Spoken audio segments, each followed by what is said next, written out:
This is the first time in New York City that people were able to vote in the general election for a candidate running for mayor, specifically on this issue of no-kill shelters. Now, I must tell you, all the consultants said, "You're crazy. Don't even mention that. Why would you mention no-kill shelters? People don't care about that." They couldn't be more hopelessly wrong.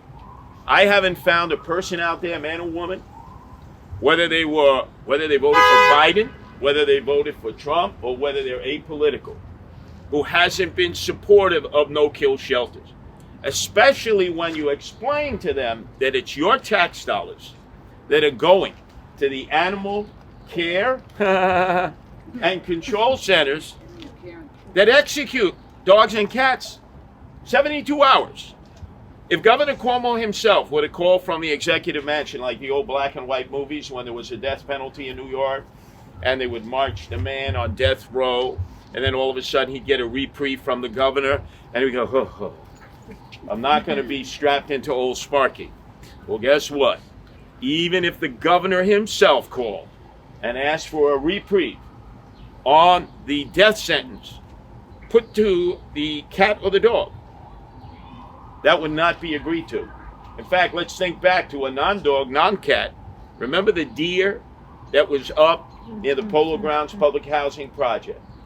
The deer was bothering nobody. But this mayor, de Blasio, insisted that animal control take the deer from the premises. Governor Cuomo said, look, let us transport the deer upstate and assimilate them into a rural area. De Blasio insisted that that deer be brought to animal care and control, even though experts said the deer will be traumatized. It will die of shock. What happened? Within hours of the deer being brought to this facility, the deer did exactly that, died of shock. How many times have you visited before the lockdown, as Nancy and I have, as part of the Guardian Angel Animal Rescue and Care Division? And we've seen dogs and cats in their cages, so frightened because they can smell death. They know within 72 hours they're going to be executed. And a lot of times people who would want to come to adopt these friends of ours, they're members of our human family, and they would be too frightened. They would say, no, that cat or that dog is having an episode. I don't want to bring them into my home. Well, the reason they're having an episode, you would have an episode, I would have an episode, if we knew that the death chamber was right next door and that they were going to be euthanized. They're trying everything they can to escape. There's no need to kill any dogs and cats at all. In fact, there are many people who want to adopt them, many rescue groups that want to care for them, and yet they're still executed. So one thing we want done is when I become mayor, no more Department of Health involved in this process, because the Department of Health has become the Department of killing dogs and cats. They have no sentimentality at all for our friends.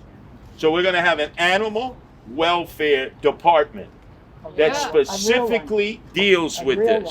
A real one.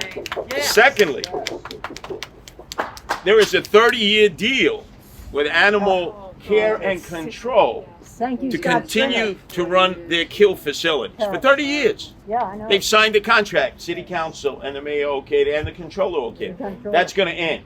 Yes. How can you sign a contract with an organization that insists on killing animals? I don't want this to become a partisan issue like everything else. This is clearly a bipartisan issue. Democrats, Republicans, and independents can agree on this. We should not be killing dogs and cats. So I may have been the first because I've walked the walk and talked the talk on this subject for many, many years. We ourselves have 13 rescue cats in a studio apartment through 320 square feet with one turlet. This is our family. They are no different than human beings to us. So rather than make this a partisan issue, I'm inviting every other candidate, whoever they are, man or woman. They may disagree with me on other subjects. Let's put aside our differences. Let's build a coalition and say, this needs to be a priority issue. It certainly will be for me as mayor of the city of New York.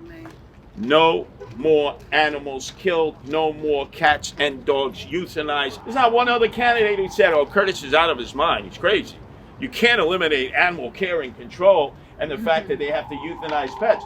So I'm offering all of them to join in solidarity with all of us as we gather up the petitions and the signatures and say, why not make this the one issue that's going to join us in this campaign? Rob Becerra, thank you for leading the effort to create the first ever animal welfare political line. If it succeeds in New York City, we can take it statewide. A society is judged by the way it treats its animals. Let's make sure we get the animal welfare line up and operational so people can choose to vote on that and make a clear statement.